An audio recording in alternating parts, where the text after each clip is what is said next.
Hello साथियों, मैं BL लूणा मेरे यूट्यूब चैनल स्टडी टाइम में आपका हार्दिक स्वागत करता हूं। हम हिंदी साहित्य का रिवीजन कर रहे हैं और ये रिवीजन की हमारी 11 नंबर की क्लास है। इसके अंदर हम संपूर्ण जो हिंदी है फर्स्ट ग्रेड के लिए उसका पूरा सिलेबस हमने अच्छे से कर लिया है। और वो वीडियो अगर आपने नहीं देखी है तो वो सारी वीडियो कंटिन्यू देखने के लिए एक प्लेलिस्ट बनी हुई है फर्स्ट ग्रेड के नाम से, जो आप अच्छे से उसको वॉच कर सकते हो, अच्छे से उसको समझ सकते हो। किसी भी प्रकार का कोई टॉपिक है जो आपके समझ में नहीं आया अभी तक, क्योंकि जो फर्स्ट ग्रेड का एग्जाम है वो अब हमारे पास में 10 ही दिनों का समय है और 23 जून को हमारा फर्स्ट ग्रेड का एग्जाम है। तो जो भी टॉपिक आपका अच्छे से क्लियर नहीं हुआ है तो आप जाकर उसको अच्छे से वॉच कर सकते हो। वैसे हम रिविजन करते हुए तो यहाँ पर चल ही रहे हैं, बाकी जो टॉपिक आपका अच्छे से क्लियर नहीं हुआ तो आप जाकर उसको देख सकते हो। दूसरी बात, टेलीग्राम में मेरा स्टिल टाइम बीएल लूणा के नाम से उस पे जो जितने भी वीडियो यानी फर्स्ट ग्रेड का जो सिलेबस है उसके सारे टॉपिक की जो पीडीएफ फाइल है वो मैंने टेलीग्राम पे डाल दिए। आप जाकर उसको अच्छे से डाउनलोड कर लीजिए, अच्छे से उसको पढ़िए। वीडियो पसंद आती है तो इसको लाइक करिए, अपने दोस्तों के साथ में भी शेयर कीजिए, जो फायदा आपको मिले अपने दोस्तों को भी मिल सके।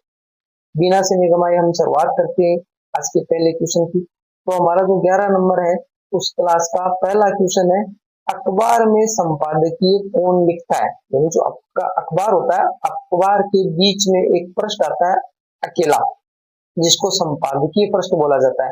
तो वो संपादकीय वो कौन लिखता है? तो आमतौर पर सहायक संपादक यानी सहायक संपादक होता है, वो ही संपादकीय पृष्ठ लिखा जाता है। ये क्वेश्चन कई बार पूछा गया है, ठीक है, तो आप इसको अच्छे से देखिए। आगे व्याख्या देख लेते हैं हम। संपादकीय को अखबार की आवाज या आत्मा माना जाता है। यानी संपादकीय जो बीच वाला जो पृष्ठ होता है उसको अखबार की आवाज या आत्मा कहा जाता है। विशेष लेखन की कोई शैली नहीं होती है, यानी जो विशेष लेखन होता है उसकी कोई शैली नहीं होती है, परंतु अपने बीट से जुड़ा कोई समाचार लिख रहे हैं तो उसे उल्टा पिरामिड शैली में लिखा जाता है। उल्टा पिरामिड शैली में मैंने आपको बता दिया, जो महत्वपूर्ण बात होती है मुख्य वो पहले दर्शाई जाती है। इस प्रकार का पिरामिड बनता है, मतलब मुख्य बात है वो ऊपर होती है यहाँ पर, फिर ऐसे नीचे घटते क्रम में आती है। तो उल्टा पिरामिड शैली ये कह रहा है कि जो विशेष लेखन है उसकी कोई शैली नहीं है, परंतु अगर कोई बीट से संबंधित, जिस प्रकार बीट अधिकारी होता है ना, जिस बीट का मतलब क्षेत्र होता है, तो क्षेत्र विशेष से कोई सूचना लिखी जाती है तो उसको उल्टा पिरामिड शैली में लिखा जाता है। खेल की खबर उल्टा पिरामिड शैली में शुरू होती है, परंतु दूसरे पैराग्राफ से वह कथात्मक शैली में चली जाती है। यानी जो खेल की खबर है, जो हमारे खेल होते हैं ना, उनकी खबर को हम उल्टा पिरामिड शैली में शुरुआत करते हैं, परंतु जैसे ही वो दूसरे पैराग्राफ में जाती है फिर वो कथात्मक शैली में आ जाती है। एक एक पॉइंट को अच्छे से दिमाग में रखना है। नाटक के मंच निर्देश हमेशा वर्तमान काल, जो नाटक होता है उस नाटक के जो मंच निर्देश होते हैं वो वर्तमान काल में लिखे जाते हैं हमेशा। नाटक व कविता के लिए शब्द विशेष महत्व रखते हैं, यानी एक तो कविता और एक जो नाटक, उसके लिए शब्दों का महत्वपूर्ण रोल होता है।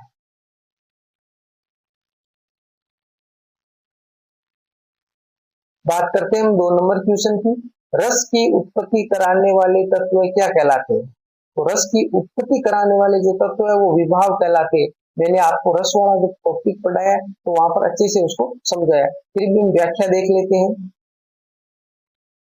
व्याख्या में लिखा हुआ है कि रस की उत्पत्ति कराने वाले विभाव, यानी जो रस है वो हमारे शरीर में स्थायी रूप से मौजूद होता है। जो हमने 11 स्थायी भावों के 11 रस है, जो 11 रस है उसके 11 स्थायी भाव है, इसे हमने अच्छे से पढ़ा था। तो ये कह रहा है कि हमारे अंदर वो अच्छे से विराजमान होते, उसको उत्पन्न करने का काम है वो विभाव करते हैं। तो आलंबन विभाव, उद्दीपन विभाव, इसके बारे में अच्छे से आपको बताया। रस की प्रतीति कराने वाले अनुभाव कहलाते, यानी जो उत्पन्न हो गए उसको फिर हमें कैसे पता चलेगा इसकी जानकारी कराने वाले वो अनुभाव कहलाते हैं। रस की पुष्टि कराने वाले संचारी भाव कहलाते हैं, यानी पुष्टि कराने वाले जो है वो संचारी भाव है, प्रतीति कराने वाले अनुभाव है और उत्पत्ति कराने वाले विभाव है। अलग अलग याद रखना है इसको। आलंबन की चेष्टा विभाव होती है, आलंबन जो भी कोई क्रियाएं करता है वो विभाव के अंदर काउंट होती है। और आश्चर्य की चेष्टाएं अनुभाव में होती है। आश्चर्य कौन होता है? जिसके अंदर जो रस पैदा हुआ है, जो स्थायी भाव जागृत हुई है वो आश्चर्य होता है, तो उसकी वो अनुभाव होता है।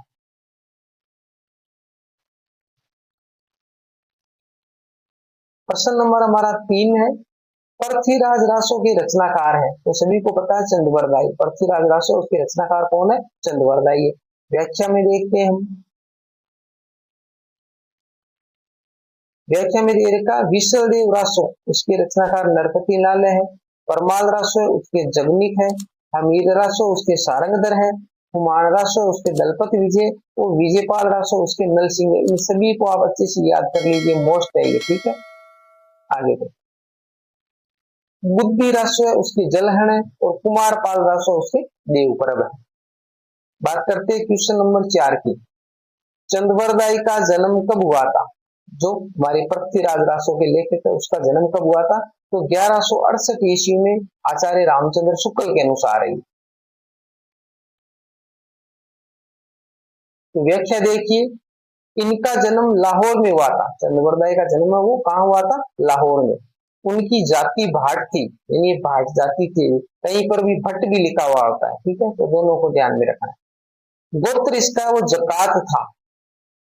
उनके ग्रंथ का नाम पृथ्वीराज रासो है, जो हमने पिछली जो क्वेश्चन था उसके अंदर देखा, जो प्रबंधात्मक शैली में है। प्रबंधात्मक शैली में कहने का मतलब इसका कर्म चलता है कहानी की तरह, तो प्रबंधात्मक शैली में लिखा गया एक महाकाव्य है, बड़ा ग्रंथ है। रामचंद्र शुक्ल ने इसे हिंदी साहित्य का सर्वप्रथम महाकाव्य माना है। आचार्य रामचंद्र शुक्ल ने वो हिंदी साहित्य का प्रथम जो महाकाव्य है वो किसे माना है? पृथ्वीराज रासो को। चंद्रवरदाई हिंदी साहित्य के प्रथम महाकवि माने जाते हैं। तो चंद्रवरदाई तो हिंदी के प्रथम महाकवि हो गए और महाकाव्य वो इनका जो ग्रंथ है वो हो गया पृथ्वीराज रासो। पृथ्वीराज रासो का प्रधान रस वीर व श्रृंगार है, यानी इसके अंदर दो रस काम करते हैं, एक तो वीर और एक श्रृंगार। पृथ्वीराज रासो में 68 प्रकार के छंद काम में लिए गए। क्वेश्चन पूछा गया है पृथ्वीराज रासो उसके अंदर कितने काम में लिए गए? 68 प्रकार के। छप्पे छंद का अधिक प्रयोग हुआ है। क्यों हुआ है? क्योंकि छप्पे छंद है वो चंद्रवरदाई का प्रिय छंद है। आपसे पूछा जाएगा चंद्रवरदाई का प्रिय छंद है तो छप्पे छंद है। पृथ्वीराज रासो में सबसे ज्यादा कौन सा छंद काम में लिया गया है? छप्पे छंद। इसमें कुल पद या श्लोक की बात करें तो 16,306 है। कुल सर्गों की बात करें सर्ग या समय की तो वो गुणचित्र है। तो देखो कंफ्यूजन नहीं होना है, जो सर्ग और वो समय वो तो गुणचित्र है और जो छंद है वो 68 है, ठीक है, दोनों को अलग अलग याद रखना है। ये पिंगल शैली में लिखा गया। दो शैलियां होती है डिंगल और पिंगल, तो ये पिंगल शैली में लिखा गया है। बात करें क्वेश्चन नंबर 5 की। विश्वदेव रासो का रचनाकार है, रचना काल है, ठीक है। तो रचना काल यानी जो समय है इसका तो वो 1155 ईस्वी और विक्रमी सन की बात करें तो 1212 विक्रमी है। व्याख्या देखिए, इसके लेखक नरपति नाले है। विश्वदेव रासो ऊपर हमने देखा था, नरपति नाले इसके रचनाकार है। मोतीलाल मेनारिया ने इसका रचनाकाल 16वीं शताब्दी माना है, ये भी याद रखना आपको। वैसे इसका सर्वमान्य मत के हिसाब से तो क्या है? विक्रमी में 1212 है और ईस्वी में 1155 ईस्वी है, परंतु मोतीलाल मेनारिया ने इसका 16वीं शताब्दी माना। आपसे क्वेश्चन पूछा जा सकता है मोतीलाल मेनारिया के अनुसार विश्वदेव रासो का रचना काल है तो वो 16वीं शताब्दी। आगे विश्वदेव रासो का प्रधान रस श्रृंगार है और श्रृंगार में भी वियोग श्रृंगार है, यानी श्रृंगार की दो दिशाएं होती है, एक संयोग श्रृंगार होता है, एक वियोग श्रृंगार होता है। तो विश्वदेव रासो में रस तो इसका श्रृंगार है परंतु उसके अंदर वियोग श्रृंगार। आपसे क्वेश्चन पूछा जाए विश्वदेव रासो का प्रधान रस है तो संयोग श्रृंगार, वियोग श्रृंगार, वीर रस, ऐसा पूछा जाए तो आपको वियोग करना है, और अकेला पूछा जाए श्रृंगार है, ठीक है, तो वहां पर आपको श्रृंगार करना है। ये मुक्तक काव्य की श्रेणी में आता है। जो हमारा विश्वदेव रासो है ये मुक्तक काव्य, जिस प्रकार पृथ्वीराज रासो वो प्रबंध था परंतु ये मुक्तक है। इसमें कुल 128 छंद है, यानी 128 संधि है। इसका नायक अजमेर का चौहान शासक विश्वदेव तृतीय है, जिसको विग्रहराज चतुर्थ भी कहा जाता है। विश्वदेव तृतीय और विग्रहराज चतुर्थ दोनों एक ही है। नायिका मालवा के भोज परमार की पुत्री राजमती है। ये 4 खंडों में विभाजित है, यानी इसको 4 खंडों में विभाजित किया गया, इसके 4 भाग किए गए इसके विश्वदेव रासो। तो ये 5 क्वेश्चन हमने इस क्लास के अंदर अच्छे से देखे व्याख्या करते हुए, ठीक है। आगे की क्लास इसी प्रकार जारी रहेगी जब तक हमारा एग्जाम होता है। तो आप नियमित मेरे चैनल से जुड़े रहिए। किसी भी प्रकार का डाउट कंफ्यूजन होता है तो आप मेरे को कमेंट करके बोल सकते हो। वीडियो पसंद आई है तो इसको लाइक करिए। मिलते हैं अगली वीडियो में, तब तक के लिए जय हिंद जय भारत।